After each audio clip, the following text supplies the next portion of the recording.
만입이 내게 있으며 그 입 다가지고 내 구주 주신 은총을 늘 찬송하겠네.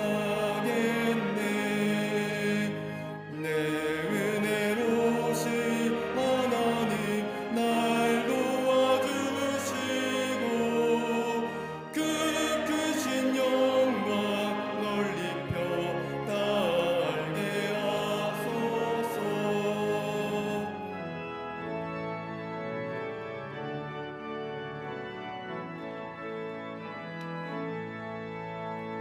내 주의 귀한 이름이 날 위로하시고 이기의 음악 같으니 잠이랍되도다.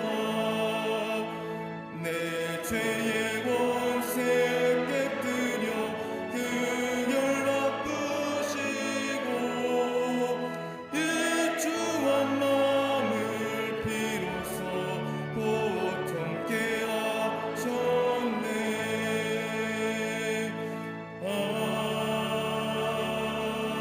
아멘.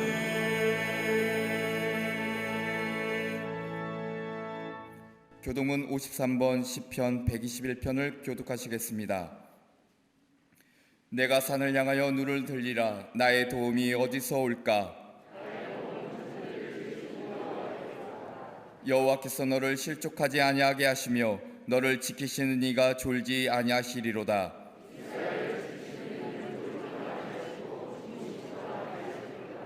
여호와는 너를 지키시니시라. 여호와께서 내 오른쪽에서 내 그늘이 되시나니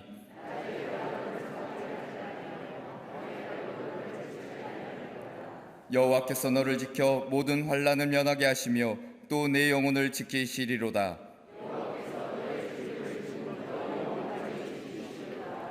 아멘.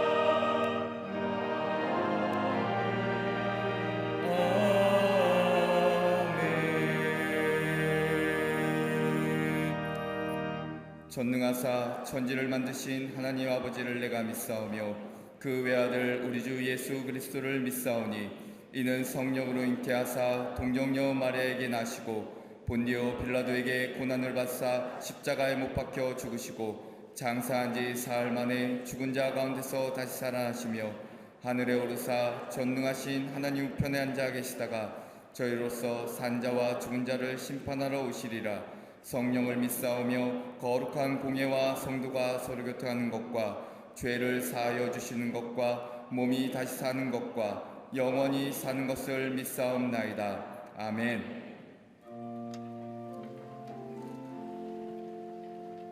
거룩한 주일 주임 전에 나와 예배하게 하시니 그 은혜에 감사드립니다.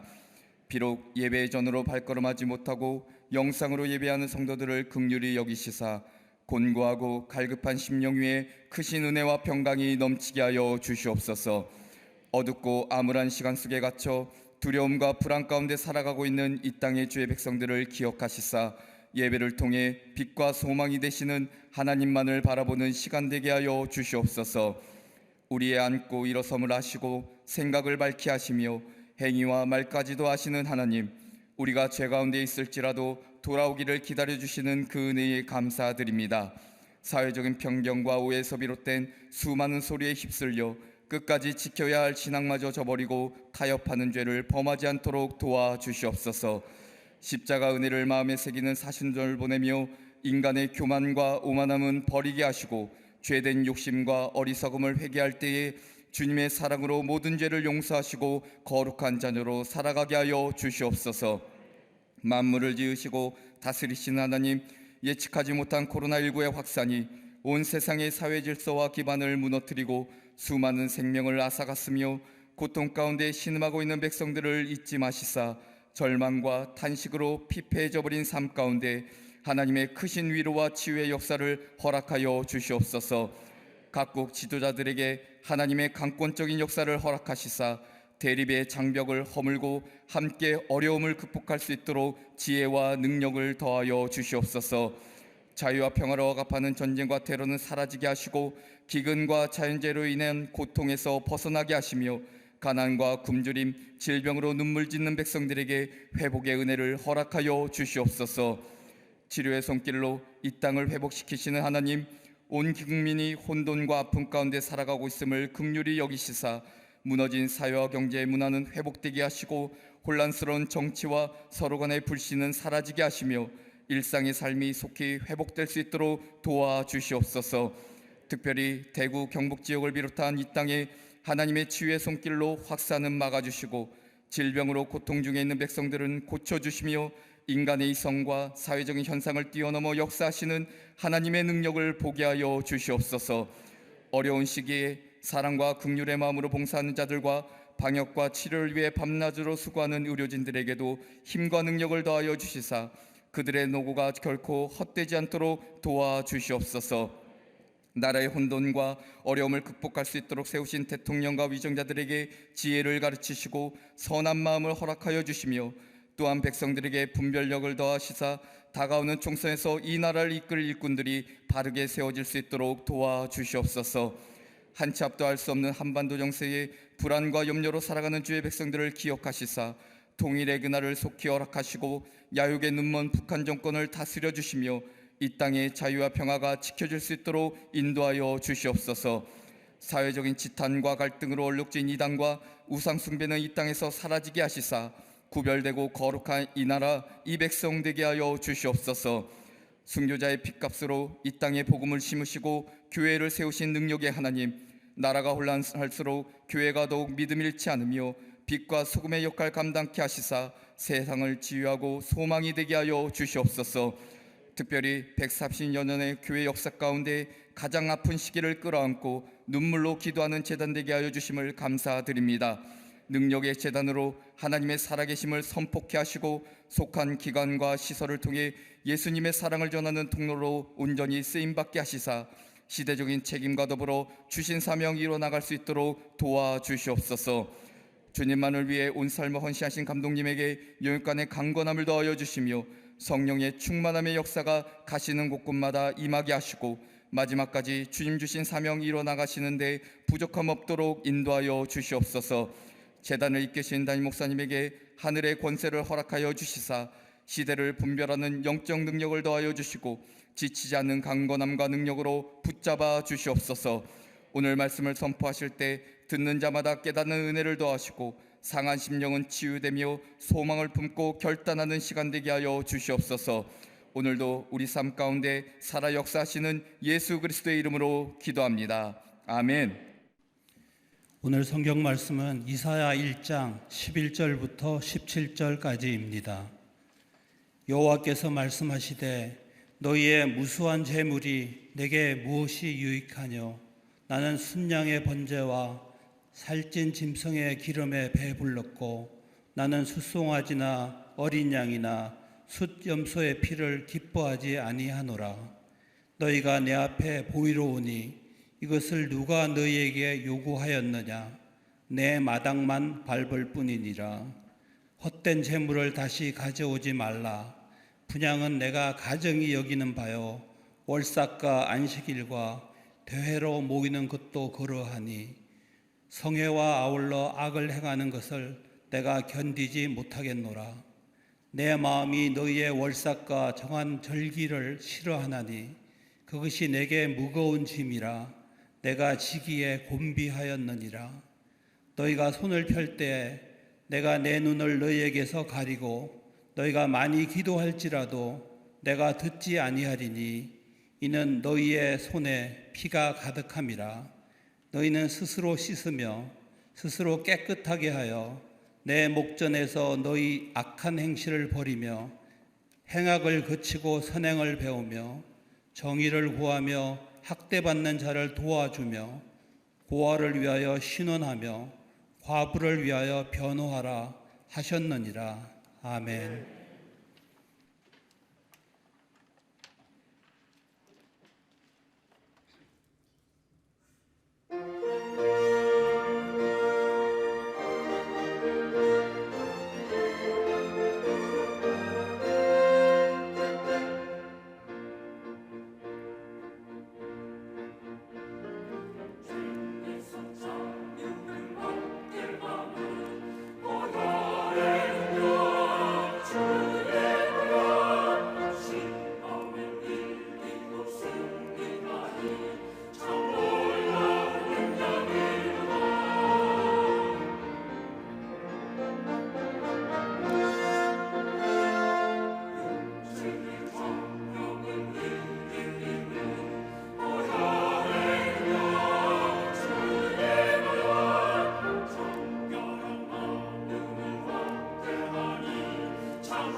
갈릴리 성가대와 오케스트라의 귀한 찬양에 감사합니다. 심리학 용어 가운데 고착 상태라고 하는 말이 있습니다. 고착 상태란 과거에 유치한 습관 혹은 부정적인 습관을 버리지 않고 계속 유지함으로써 심리적인 안정을 얻으려는 현상을 일컫는 말입니다. 고착 상태에 빠진 사람은 변화를 싫어할 뿐만 아니라 변화하지 않는 낡은 것에 매여서 거기에 안정을 얻어보려 합니다. 미국의 유명한 만화가인 찰스 슐츠라고 하는 사람이 있습니다. 그는 무려 1950년부터 그가 죽은 해인 2000년까지 무려 50년 동안이나 신문에 만화를 그린 사람입니다. 그의 만화는 무려 75개국에 2600개의 신문에 하루도 빠짐없이 실려 사람들에게 생각함과 더불어 감동을 주었던 만화가입니다. 그가 그랬던 대표적인 만화가 피너츠라고 하는 만화입니다. 그 만화에 보면 그 만화의 많은 주인공 가운데 라이너스라고 하는 아이가 등장합니다. 이 아이의 특징은 불평과 불만이 많은 세상 속에서도 따뜻함을 잃지 않았던 소년입니다. 그런데 이 아이에게는 한 가지의 특징이 있습니다. 언제나 담요 한 장을 가지고 다닙니다. 자신이 불안하고 염려가스럽고 정말로 마음의 우울함이 고독감이 찾아올 때 이 아이는 자신이 어렸을 때 덮고 지냈던 담요를 꼭 껴안고 있는 겁니다. 다름 아닌 옛것을 통하여서 안정을 누리고자 하는 마음을 잘 대면한다고 할 것입니다. 여러분, 생명이 있다는 것이 뭘까요? 생명은 끊임없이 변화하고 진보하는 겁니다. 변화를 두려워하는 사람은 살아있으나 정작 살아있는 사람은 아닐 겁니다. 생명이라는 것은 정지 상태가 없습니다. 계속 진보하고 계속 변화해 나가야 됩니다. 나만은 변화하려 하지 않는다고 한다면 그것은 태보의 자리에 서 있는 것이라 할 수 있을 겁니다. 여러분 생각해 보십시오. 여러 대의 장동차가 빠르게 달립니다. 속도를 내어 물밀듯이 달려갑니다. 그 길 한가운데 앞으로 나아가지 않는 자동차 한 대가 정지 상태로 있는다고 한다면 그 자동차가 정지 상태일까요? 서 있는 상태는 아닐 겁니다. 다른 장동차는 끊임없이 앞으로 전진했는데 나만이 서 있다고 해서 그것이 정지가 아니라 그건 오히려 뒤로 물러섬의 자리요, 태보의 자리라 할 것입니다. 믿음도 마찬가지입니다. 믿음을 가지고 신앙생활은 끊임없이 새로워져야 됩니다. 변화되어야 됩니다. 하나님의 놀라운 은혜로 구원을 받은 삶이라고 한다면 은혜 안에서 매일매일 새로워져야 됩니다. 하나님의 말씀을 들으면서 하나님과 깊은 영적인 교제함을 통해서 기도의 자리에 들어감으로 옛자리에 머물러 있는 것이 아니라 매일매일 나 속에 다가오는 하나님의 생명의 역사를 통하여 내 삶이 매일매일 변화되고 새로워져야 합니다. 영적인 구착 상태에 있으면 그 영은 육에 의하여 죽은 겁니다. 영적인 주도권이 육체의 욕망과 육체의 주도권에 빼앗겨버린 겁니다. 바울은 이러한 사람을 가리켜서 믿음으로 시작했다가 율법으로 끝난 사람이라고 얘기합니다. 처음에는 순수하고 깨끗한 마음, 구원받은 은총 속에 감격하는 신앙으로 출발했는데 어느새 내 신앙의 자리가 변화하고 진보하고 성장하지 못하여 옛자리에 그 자리에 서 있을 때에 그 믿음은 율법으로 주의로 빠지게 되고 율법자가 되고, 이런 자를 향하여 성령은 말할 수 없는 탄식을 한다고 바울은 얘기합니다. 오늘 본문의 말씀은 이사야 선지자가 저 유대의 이스라엘 백성을 향한 하나님의 예언의 말씀입니다. 이사야는 유대에서 약 40년 동안이나 하나님의 예언의 말씀을 전했던 자입니다. 그가 예언의 말씀을 전할 때에 그 당시에 우시아와 요담과 아하스와 히스기야 등 유대 4명의 임금이 거쳐갔습니다. 이사야 선지자가 하나님의 말씀을 예언했던 그 시대의 상황은 아스리가 세계를 점령했던 아시리아가 점점점 쇠하여 갔고, 그리고 바벨론이라는 새로운 신흥 국가가 나타나 힘을 점점점 확장되어 갔던 그때에 그 사이에 끼었던 유대, 저 하나님의 나라의 이스라엘 백성들, 심판과 진노의 때가 점점점 가까워오지를 못하고 아직도 옛자리에 머물러 있던 저들 향하여 하나님께로 돌아오라고, 하나님의 말씀을 들으라고 예언하며 말씀을 전했던 선지자가 이사야입니다. 오늘 본문의 말씀을 보면 이스라엘 백성을 향하여 이사야 선지자가 이렇게 말씀합니다. 너희가 손을 펼 때에 내가 눈을 가리우고 너희가 많이 기도할지라도 내가 듣지 아니하리니 이는 너의 손에 피가 가득함이니라. 여러분, 이처럼 섬뜩한 말씀이 어디 있을까요? 손을 편다는 것은 하나님 앞에 기도한다는 겁니다. 그 앞장의 말씀을 보면 너희가 하나님의 성전의 뜰을 들락내리락하며 하나님 앞에 아무리 좋은 재물을 버린다 할지라도, 너희가 손을 펴서 하나님 앞에 기도한다 할지라도 내가 너희의 귀에 귀 기울이지 아니하고 너희의 귀에 너희의 기도를 듣지 아니하겠다고 하는 하나님의 엄청난 심판의 말씀입니다. 우리는 지금 한 번도 경험하지 못한 일들을 경험하며 삽니다. 강력하고도 파괴적인 힘을 가진 이 코로나 바이러스라고 하는 감염병 앞에 인간의 지식이나 이성이나 과학이나 기술, 감당하기도 어려운, 더 나아가 인간의 무기력감이 그대로 노출되는 시대예요.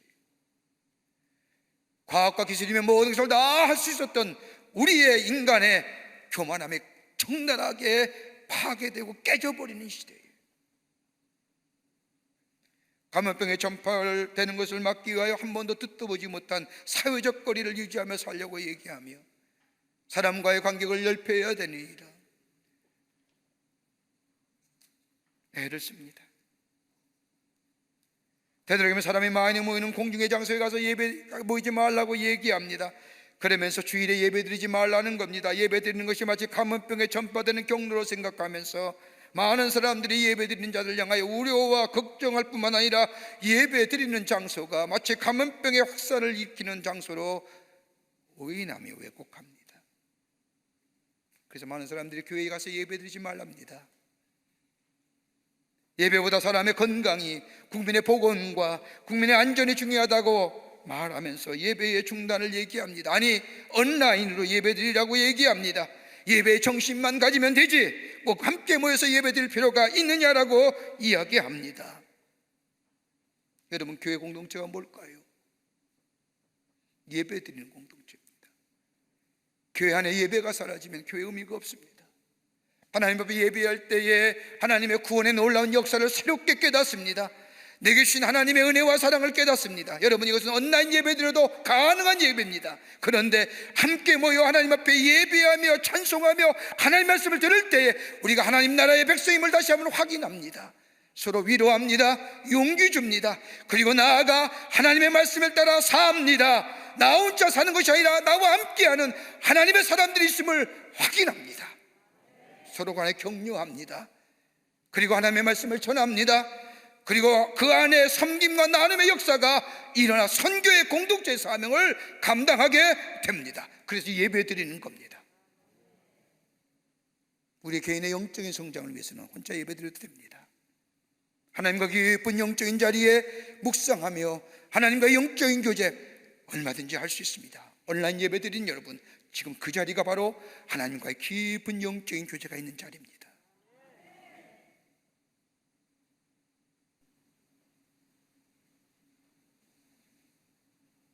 한국기독교 선교 역사상 135년 동안 그 어떤 외부의 세력에도 취소하지 않았던 예배가 저 바이러스에서 인간이 만들어지는, 여러분 지난 2주간 우리 예배 못 드렸지 않습니까? 얼마나 갈급했어요? 얼마나 사모했습니까? 얼마나 우리가 오늘 예배 드리면서 감격합니까? 온라인으로 예배 드리고 있습니다. 오시는 분만 여기 오셔서 참석하셨습니다.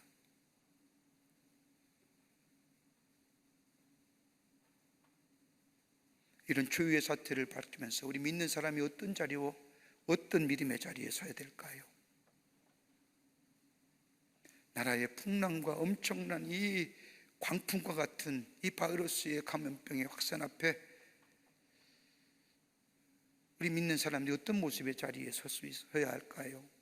저 이사야 선지자가 이스라엘 백성을 향하여 외쳤던 하나님의 예언의 말씀, 오늘 이 시대를 사는 우리에게 이 시련과 이 어려움, 이 국난 앞에 다시 한번 깨닫게 되고 뉘우치게 되고 새로운 반성과 결단이 있습니다. 오늘 본문의 말씀을 통해서 함께 말씀을 나누며 은혜 받기를 원합니다. 첫째는 정결해야 됩니다. 정결해야 됩니다. 오늘 이사야서 1장 15절 말씀을 보십시오. 너희가 손을 펼 때 내가 내 눈을 너희에게서 가리고 너희가 많이 기도할지라도 내가 듣지 아니하리니 이는 너의 손에 피가 가득함이라. 여러분, 이 말씀을 좀 더 쉽게 우리가 이해하려고 하면 옛날 유대인들의 기도하는 모습을 생각할 필요가 있습니다. 우리가 아는 대로 가톨릭 교회에서는 기도할 때면 주로 경건한 모습으로 손을 모아 기도합니다. 불교도 그렇고 다른 종교도 그렇습니다. 개혁교회 루터교회에서는 10손가락을 모두 깍지를 끼고 기도합니다. 근데 유대인들에 있어서의 경건한 기도는 다름이 아니라 하늘을 쳐다보며 두 손을 펴고 위로 기도하는 것이 경건한 기도라 생각했습니다. 하늘을 쳐다보면서 손가락을 위로 향하고 기도하는 겁니다. 이 기도의 모습은 하나님 앞에 전적인 헌신을 의미합니다. 나의 모든 것을 다 바친다는 겁니다. 지금 내 모습뿐만 아니라 내 미래의 모든 것 다 주님께 드린다는 의미가 담겨진 기도입니다. 그뿐 아니라 주님이 내게 주신 것 그대로 다 받겠습니다. 그것이 시련과 고통인과 어려움이라 할지라도, 그것이 물질의 어려움이라도, 지금 현실의 문제라도, 미래의 어떤 것이라도 다 주시는 대로 그대로 내가 받겠습니다라고 하는 의미가 이 기도의 모습 속에 담겨져 있습니다. 그런데 하나님은 이사야 선지자를 통하 이스라엘 백성에게 하시는 말씀, 너희가 손을 펴고 하나님 앞에 기도할 때에 내가 기도 많이 한다 할지라도, 아버지요 아버지요 소리질러 기도한다 할지라도, 주여 주여라고 외친다 할지라도 내가 너희의 기도를 듣지 아니하겠고, 내가 아무리 성전의 뜰을 밟고 오고 나간다 할지라도, 더 나아가 너희가 내 안에 재물을 많이 드린다 할지라도 내가 너희의 예물과 너희의 기도를 받지 아니하겠노라. 왜요? 너희 손에 피가 가득하기 때문에. 너희 손에 피가 가득한다는 게 뭘까요? 기도하는 손 가지고, 제물 드리는 손 가지고, 하나님 앞에 예배 드리는 손 가지고 다른 사람을 향하여 도둑질한 손, 다른 사람의 것을 갈취한 손, 남을 아프게 한 손, 남의 음집을 향하여 손가락질한 손, 다른 사람의 물건을 빼앗은 손, 남을 억울하게 한 손, 그 손을 하나님 앞에 내려놓기 전에는 내가 너희의 기도에 응답하지 않겠다는 거예요. 다른 사람을 억울하게 한 사람의 기도는 하나님이 들어주지 않는다는 겁니다. 돌이키지 아니하면 우리가 드리는 예물이나 기도에 하나님 귀 기울이거나 응답하지 아니하겠다는 겁니다. 여러분, 야고보서 5장 4절의 말씀을 보면, 보라 너희 밭에서 추수한 품꾼에게 주지 않사하게 소리 지르며 그 추수한 자의 우는 소리가 만군의 주의 귀에 들리니라. 하나님을 향한 믿음이 있다 할지라도 다른 사람을 향하여 아픔과 고통을 외면한 사람의 기도와 예물은 받지 아니하신다는 겁니다.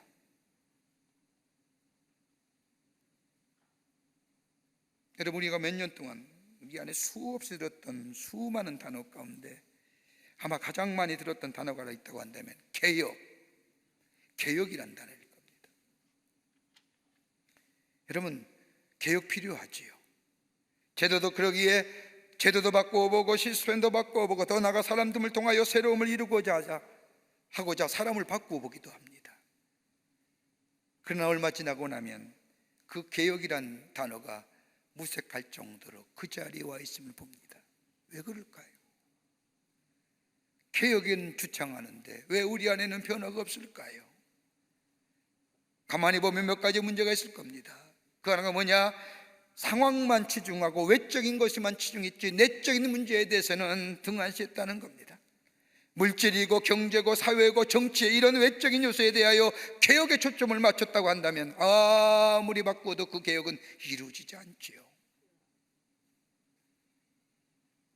또 하나, 제도와 구조에 대한 개혁만 얘기하지 않습니까? 뭘 바꿔야 된다, 뭘 새로 만들어야 된다, 뭘 법을 새롭게 개정해야 된다, 새롭게 법을 만들어야 된다. 그래서 무슨 행령 무슨 시행령 얘기 많이 하지 않습니까? 예배 드리지 말라고 결의하는, 국회에서 결의하는 나라는 이 나라밖에 없을 겁니다.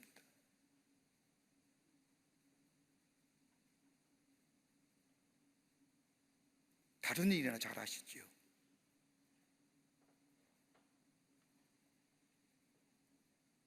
또 하나 있다면 타인지향적인 겁니다. 개혁한다면 다른 사람만 얘기합니다.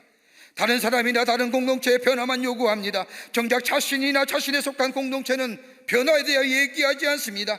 다른 사람을 비판하라, 비판하고 바꾸어라, 깨끗해져라 얘기하면서 정장은 자신은 변화되지 못하며 깨끗해지지 못한 겁니다. 그러니까 개혁이 안 일어나는 겁니다.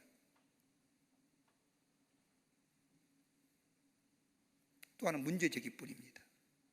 무책임하게 비판하지요. 폭로하기도 하고요. 결과에 대해서는 책임지지 않습니다. 제도와 구조의 문제가 아닙니다. 문제제기만 다수가 아닙니다. 문제는 진정한 변화와 개혁이 일어나기 위해서는 사람의 문제요, 속사람의 문제요, 내면의 문제입니다. 내 안이 새로워지지 않고는, 내가 변화되지 않고선, 내 안에 있는 잘못된 것이 새로워지지 아니하고는 그건 진정한 변화나 새로움의 역사가 일어나지 않습니다. 얼마 전 한 기독교 단체에서 설문조사를 한 것을 발표한 거 보고 참으로 안타까운 마음을 가진 적이 있습니다. 사람들에게 질문하기를, 그것도 젊은 사람들에게 질문하기를, 만약에 남이 안 보면 불의한 일을 하겠냐? 이 질문에 조사 대상의 70%가 하겠다라고 대답했다. 충격적인 거잖아요. 왜요? 그렇게 해오는 거 봤기 때문에.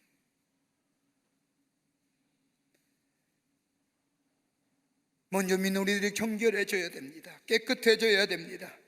창세기 35장의 말씀을 보면 야곱이 저 세겜 땅에서 저 가진 것 가지고 잘 살아보려고 했는데 그 세겜 땅에서 사랑하는 딸이 엄청난 일을 당하자 절망과 좌절 가운데 어찌할 줄 모릅니다.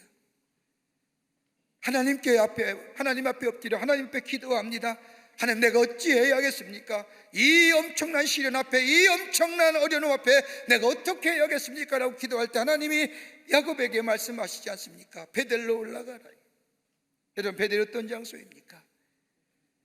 아버지와 형을 섬기고 장자의 축복권을 가지고 내가 잘 살아버리라고 결단하고 저 축복권을 거짓말로 빼앗았는데, 그래서 형과 에서의 낯을 피하여 도망왔는데 저 하란으로 내려가는데 갈 길이 망망합니다. 장자에게 축복권은 가졌는데 내 미래가 어떻게 될지, 내 앞날이 어떻게 될지, 정말 이 축복의 약속대로 내 안에 이루어질지 불투명과 미래의 불확실성에 잠 못 이루고 저 루스의 땅에 돌베개를 베고 잘 때에 하나님이 나타나셔서 내가 너와 함께 하겠느라, 내가 너를 떠나지 않겠느라, 내가 너의 약속을 이룰 때까지 내가 너와 동행하겠다고 약속하신 그 말씀을 들을 때 이 야곱이 그 자리에서 자기 뱉던 돌베개를 가지고 제단을 쌓고 하나님 앞에 예배했던, 그래서 베델, 베델, 하나님의 집이라, 그 집에 올라가라는 겁니다. 너와 나와 맺었던 그 약속, 그때의 깨끗한 마음, 정결한 마음, 그때의 장소로 올라가라는 겁니다. 그러면서 하나님이 야곱에게 요구하십니다. 너 안에 이것들을 제거하라 얘기하시지요. 그 제거하는 것이 뭐예요? 믿음의 혼합주의예요. 하나님과 겸하여 섬겼던 것을 내려놓으라는 거예요.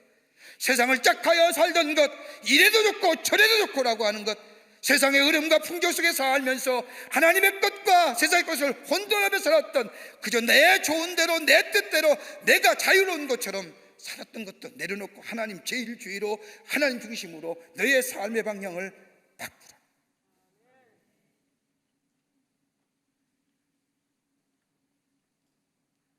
자신을 정결케 하라는 겁니다. 마음의 정결함을 얘기합니다.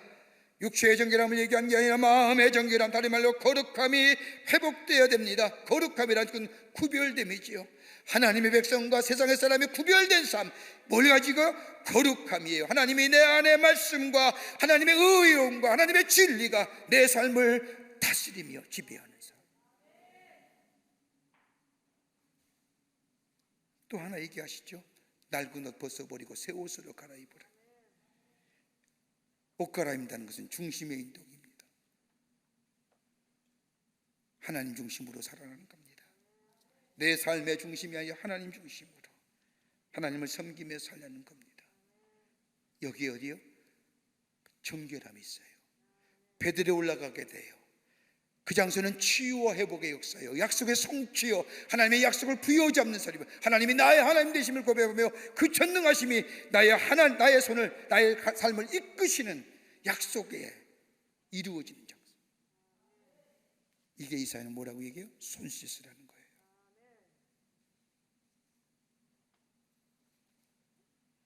깨끗하라는 거예요. 물질과 풍요로움을 가지고 자랑하지 말고 하나님이 하나님 되심을 인정할 뿐만 아니라 정결하고 깨끗한 마음 되어 다시금 시작하라는 겁니다. 정직한 모습을 하나님 앞에 서라는 겁니다. 그럴 때 하나님은 우리를 뭐예요? 치유하시고 회복시켜 주시고 우리 안에 약속의 성취가 이루어지게 된다는 겁니다. 믿는 우리가 뭐 어떻게 해야 돼? 이럴 때예요. 우리가 우리를 돌아보면서 하나님 앞에 정결한 자 되는 거예요. 두 번째는 선행을 배우라 하십니다. 선행을 배우는 거예요. 성결케 할 뿐만 아니라 손을 씻을 뿐만 아니라 좀 더 적극적인 모습으로서의 삶을 얘기합니다. 16절 말씀에 너희는 스스로 씻으며 스스로 깨끗하게 하여 내 목전에서 너의 악한 행실을 버리며 행악을 그치라는 겁니다. 그 다음에 17절 말씀을 보면 선행을 배우며 악이 체질화되고 상품화되어버린 그 모습, 그러면서 악을 행하면서 악인 줄 모르고 사는 삶, 전혀 잘못을 느끼지 못할 뿐만 아니라 느낌이 없기에 돌이킴이 없는 모습, 이거 내려놓으라는 거예요. 그리고 선행을 배우라는 거예요. 적극적인 모습으로. 여러분, 어떻게 우리가 선행을 배울 수 있을까요?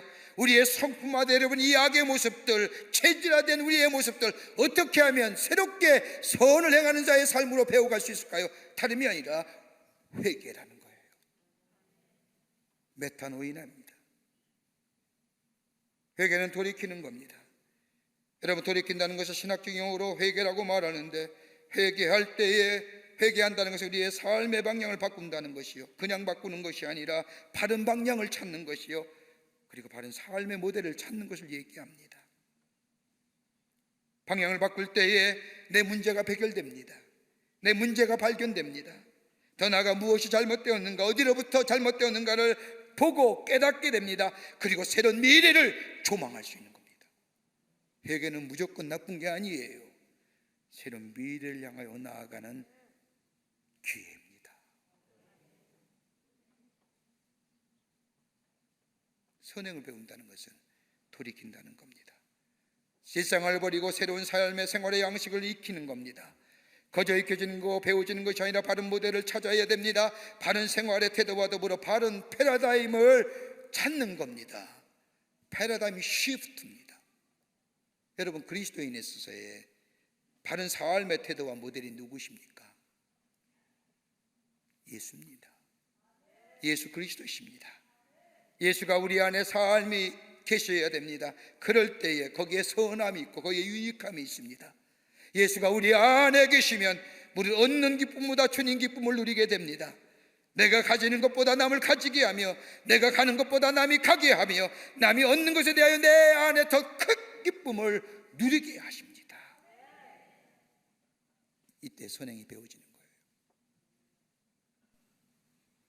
교육 철학의 개론이라는 책을 쓴 넬리 교수라는 사람에 의하면 인간에게 지식에는 몇 가지의 지식의 범주가 있다고 합니다.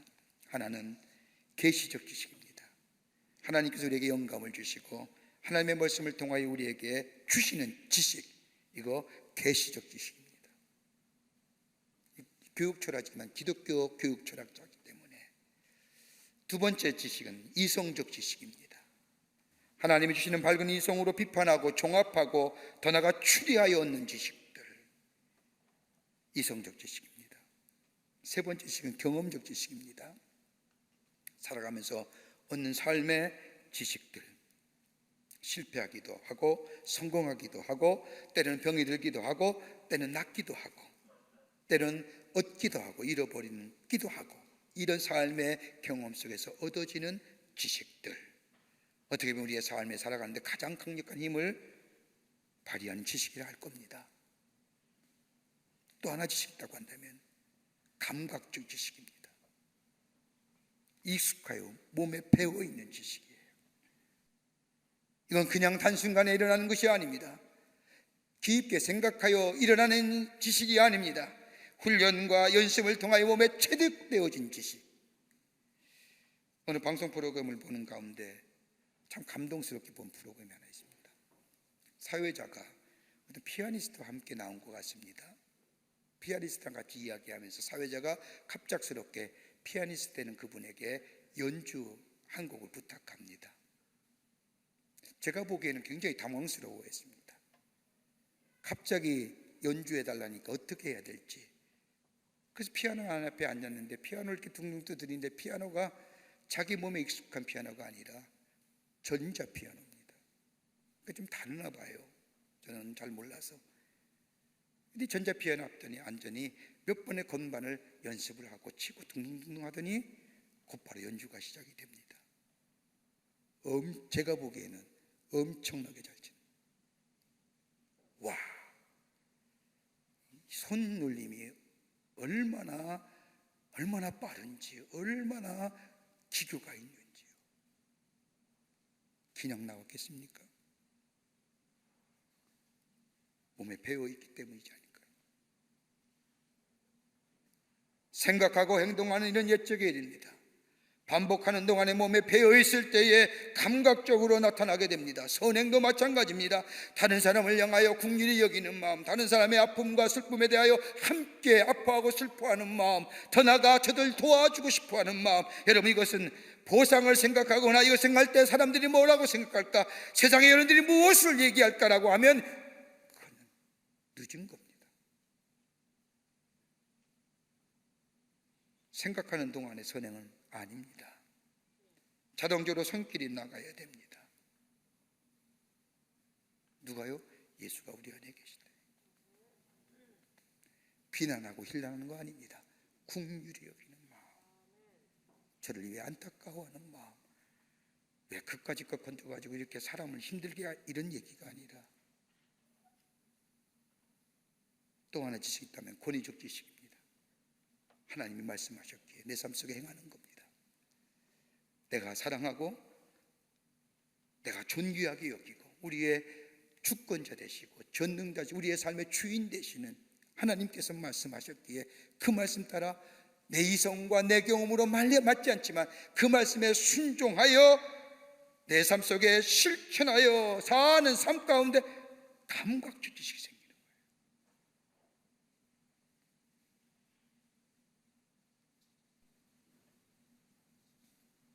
지금 참 어려운 시대에, 어려운 시기에 나라가, 우리 백성들이 처해 있습니다. 저는 안타까운 것은 이 감염병이 다 끝난 후에 우리 안에 더 많은 불신이 있어지지 않을까.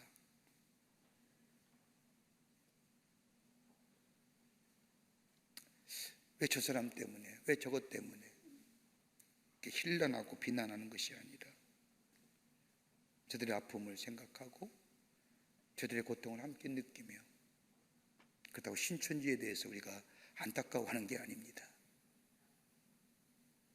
저 방역당국 앞에서 최전선에서 애쓰는 이들 함께 아파하며 함께 고통당하며 함께 슬퍼할 줄 아는, 선행을 배울 줄 아는,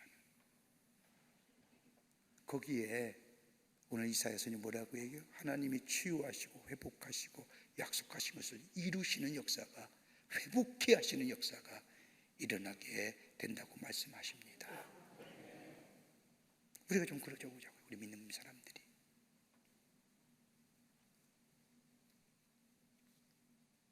끝으로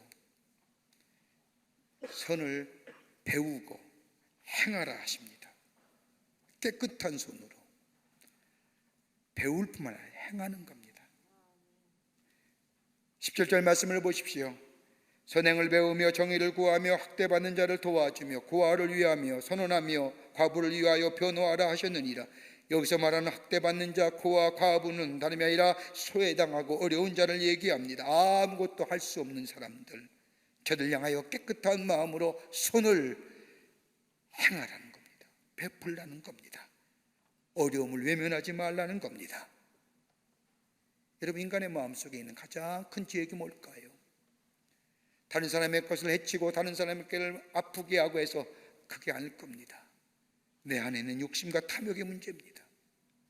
지나친 욕심과 탐욕에 사로잡혀 있으면 여러분 가보세요. 아무것도 보지 못합니다.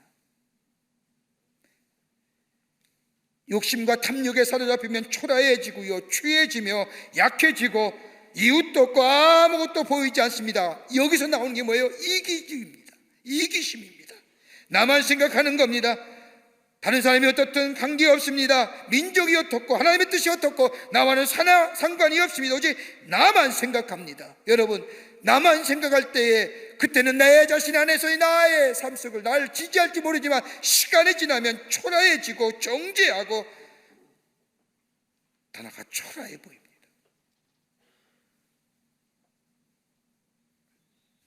그러게 이기적인 사람은 고독합니다. 이기적인 사람은요, 관계성이 별로 좋지 못해요. 리차드 네이버라고 하는 신학자는 예수님의 비유 가운데 선한 사마리아 사람의 비유를 가지고서 책임적인 자라고 하는 책 가운데 인간의 세 종류의 인간이 있다고 얘기합니다. 그분에 의하면 첫 번째는 목적으로 사는 인간, 마치 강도처럼 자신의 이익에 충실한 사람. 내 이익만 추구하면 돼요. 다른 사람이 넘어지든 자빠지든 상관없습니다. 내 자식의 이익만 생각하는 사람, 목적으로 사는 겁니다. 두 번째는 공동체에만 충실하게 살겠다는 겁니다. 내가 속한 공동체, 누구요? 제사장과 레위 같은 사람이지요. 내 가족만, 내가 속한 공동체만. 또 한 사람은 책임적인 인간입니다. 강도 만난 사람이 누워 있습니다. 이대로 두면 죽습니다. 사마리아 사람이 지나가다가 이 사람을 봅니다. 지금 이 주변에 강도가 있을 터인데 내가 이 사람을 돕는다가 어물쩡거리다가 내가 죽게 될지 모른다. 어차피 저 사람은 죽을 사람이야. 내가 돕지 않는다도 죽을 거라고 생각하면, 이건 지극히 합리적인 생각이잖아요.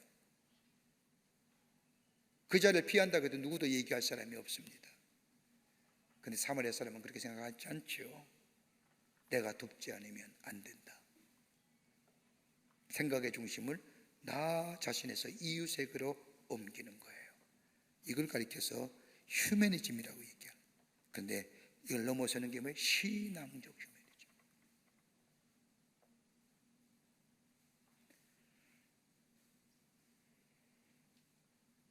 인도의 간디가 어느 날 지방에 갔다가 기차를 타게 되어서 돌아오는 길에 사람들이 워낙 많이 모이니까 사람들과 작별하다가 그만 기차가 막 떠날 즈음에 간신히 올라탔습니다.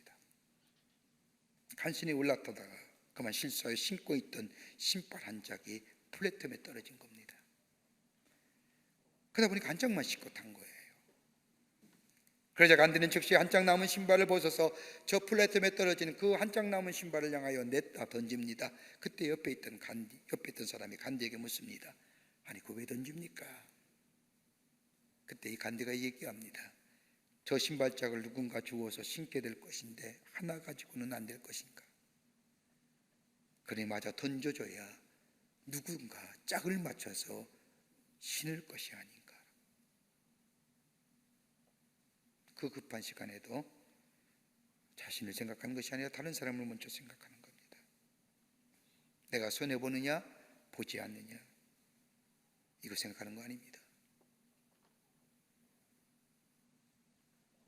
이기적으로 사는 것, 자기 만족을 줄지 모르지만은 때가 지나면 후회하고 괴로워하며 비겁한 삶 되어버립니다. 이것이 익숙해지면요 삶이 초라해지는 거예요. 그때는 별 문제가 못 느끼지요. 용서하십시오. 나이 들어보십시오. 초라해집니다.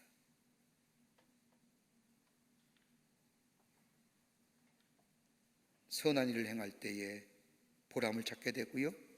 선한 일을 행할 때 존재의 가치가 있게 되고요. 선한 일을 할 때에 자아 실현이 이루어지고 이건 다분히 뭐예요? 인간적인 관점입니다. 선한 일을 행할 때에 선을 행하고 베풀 때 어디요? 하나님 나라가 이루어지는 거예요. 그러기에 디모데전서 2장 10절 말씀을 보면 오직 선행으로 하기를 원하노라. 이것이 하나님을 경외한다는 자들에게 마땅한 것이니라. 선행하는 것은 하나님을 섬기는 자들의 마땅한 일이라는 겁니다. 목골이다 귀골이다 이렇게 보석으로 단장할 것이 아니라 선행으로 단장하는 것. 아름다운 단장이에요. 손에 다이아몬드 반지를 낀 것보다 선을 행하는 손이 더 아름답습니다. 이럴 때 하나님 우리 기도를 들으시고요 치유와 회복의 역사를 허락해 주십니다. 뉴욕에 가면 라과디아 공항이 있습니다. 라과디아 공항은 뉴욕의 시장이었던 라과디아라는 사람을 기념하여 세운 명명한 공항이지요. 이 사람의 별칭은 사람들에게 사람의 마음을 즐겁게 해주고 기쁘게 해준다고 해서 작은 꽃 리틀 플라워라고 하는 애칭으로 불려오졌다고 합니다.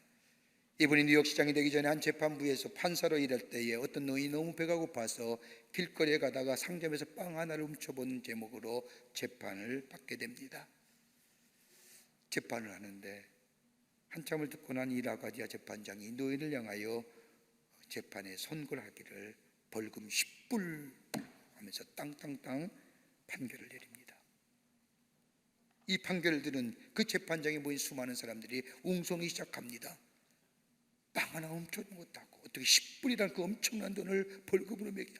저 노인 돈도 없는데 어떻게 그 판사가 가혹할 수가 있느냐? 이리저리 이 라가디아에 대해서 이야기할 그때에 라가디아 판사가 태연하게 선고를 하고 난 뒤에 자신의 주머니에 손을 넣고 뒤적거리더니 10불을 깨내어 턱하니 내놓고 이야기합니다. 이것은 나만 배부르게 한 죄에 대한 벌금입니다. 이 벌금은 내가 냅니다. 나만 배부르게 산 것에 대한 벌금이라는 겁니다. 많은 사람이 그 모습에 감동을 받았다는 겁니다. 말로만 도와야 되느니라, 말로만 선을 행해야 되느니라가 아니라 감각적인 행위. 어디서요? 하나님의 말씀에 순종하는 것이 우리의 삶 속에 성품화되고 삶의 실천화되고 생활화될 때에 뭐예요? 감각적인 행위, 선을 베푸는 자의 삶. 많은 사람들이 이 어려움이 언제쯤 지나갈까에 대해서 얘기 많이 합니다. 그런데 믿는 우리들이 이 어려움 앞에 해야 할 일이 뭘까요? 우리가 더다시 우리의 자신을 돌아보며 하나님 앞에 정결한 자의 모습으로 서야 될 줄 믿습니다. 그리고 선을 행하는 겁니다. 선을 배우는 겁니다. 선을 베푸는 겁니다. 그럴 때 하나님은 우리의 삶을 통하여 이 땅을 뭐예요? 치유하시고 회복시키시고 하나님의 약속하신 약속의 성취가 우리의 이 백성과 이 민족 가운데 있어지게 될 줄 믿습니다. 이런 믿음으로 하루하루 승리하며 사시는 여러분과 저와 되시기를 주의 이름으로 축원합니다. 하나님 감사합니다. 저희들 사랑하시고 하나님의 백성 삼으심에 감사합니다. 이 어려운 때에 다시금 우리의 믿음을 되돌아봅니다.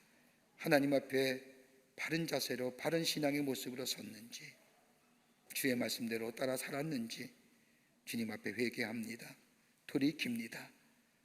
정결한 자 되게 하시고 선을 행하는 자 되게 하시고 선을 배우는 자 되게 하여 주셔서 저희들을 통하여 이 땅에 하나님의 놀라운 은혜와 사랑이 임하고 치유와 회복의 역사가 임하는 저희들의 삶 삼아 주시옵소서. 감사하오며 예수님의 이름으로 기도하옵나이다. 아멘.